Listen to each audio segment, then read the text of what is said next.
C Joseph Vijay எனும் நான்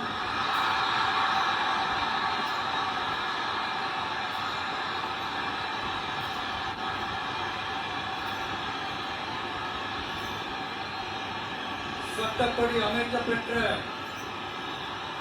இந்திய அரசியல் அமைப்பின்பால் உண்மையான நம்பிக்கையும் மாறா பற்றும் கொண்டிருப்பேன் என்றும் இந்திய நாட்டின் ஒப்பில்லாத முழு முதல் ஆட்சியையும் ஒருமையையும் நிலைநிறுத்துவேன் என்றும்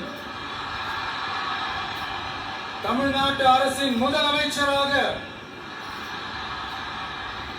உண்மையாகவும் உளச்சான்றின்படியும் என் கடமைகளை நிறைவேற்றுவேன் என்றும்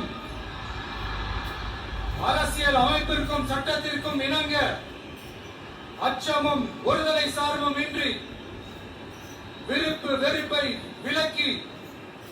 பலதரப்பட்ட மக்கள் அனைவருக்கும் நேர்மையானதை செய்வேன் என்றும் ஆண்டவன் மீது